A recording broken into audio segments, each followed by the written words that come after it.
হিন্দুস্থান বানাইয়েন না। লাস্ট প্রশ্ন দুলভাইকে করছিল যে আপনারা করেন সব শুনবো, কিন্তু এই পঞ্চগ্রাম ইউনিয়নটাকে হিন্দুস্থান বানাইয়েন না।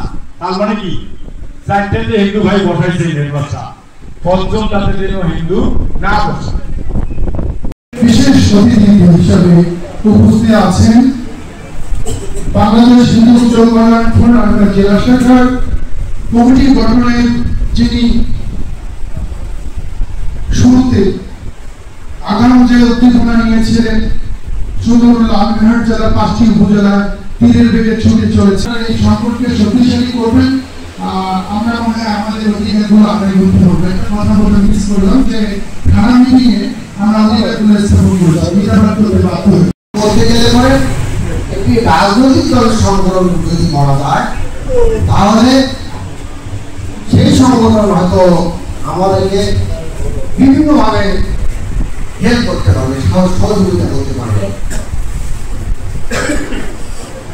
কিন্তু নিরপেক্ষ কোনো সংগঠন ওইভাবে হেল্প করতে পারে না, কারণ তারা ওই সবারই ঠান্ডামি খায়। আমরা এর আগে দেখেছি যে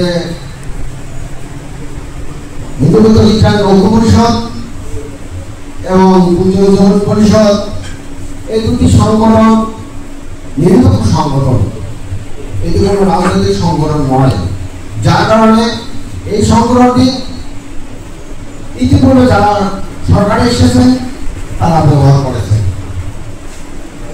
কিন্তু হিন্দুদের যে সুযোগ সুবিধা সেইভাবে আমরা পাইনি। আমরা এই হিন্দু কল্যাণ ফ্রন্ট লালমোহন জেলা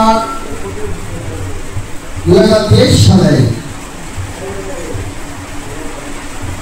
প্রথম দ্বিবার্ষিক সম্মেলন আমাদের প্রাণপ্রিয় নেতা অথবা আহ্বায়ক মহোদয়ের মাধ্যমে লালমোহন জেলায় প্রথম সংগঠন তৈরি হয়। বাংলাদেশ হিন্দু কল্যাণ ফ্রন্ট 2001 সালে তৎকালীন প্রধানমন্ত্রী দেশনেত্রী এবং খালেদা জিয়ার হাত ধরে প্রতিষ্ঠিত হয়েছিল এবং তারপরে ওই সময় দায়িত্ব দেওয়া ছিল বন্ধুদের। উনি মাননীয় মন্ত্রী ছিলেন, সাবেক মন্ত্রী ছিলেন। ওনার মারা যাওয়ার পর এই কল্যাণ ফ্রন্ট আস্তে আস্তে গতি কমে যায়, কারণ ইতিমধ্যে আপনারা জানেন এই দীর্ঘ 17 বছর বিএনপি ক্ষমতার বাইরে ছিল, বিভিন্ন নির্যাতন জুলুমের শিকার হয়েছিল, যার কারণে কেউ ওই হিন্দুটাকে কল্যাণ ফ্রন্ট করতে চায়নি।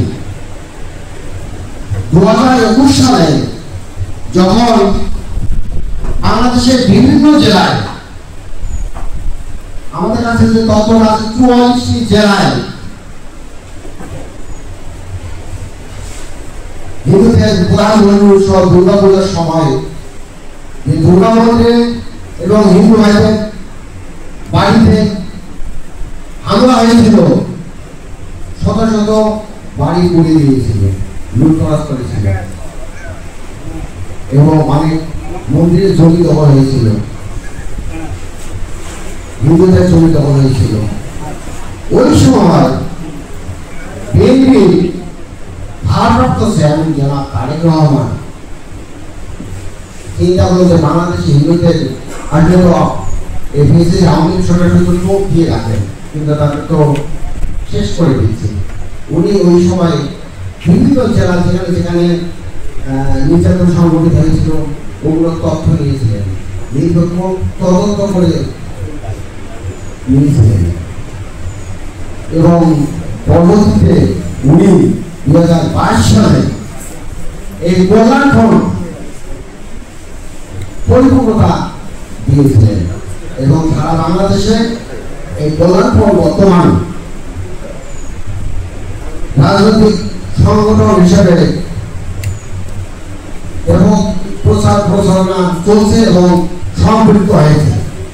একটা জিনিস আপনারা জানেন, তারা যে বলছে যে কোনো সংগঠন যখন রাজনৈতিক সংগঠন হবে তখন সুবিধা এটাই, যেমন এই সংগঠন যেহেতু রাজনৈতিক এবং জাতীয়তাবাদী দল বিএনপির সহযোগী সংগঠন, সেক্ষেত্রে আমরা কোনো বিপদে পড়লে অবশ্যই আমাদের কাছে বিএনপি সহযোগিতা করবে।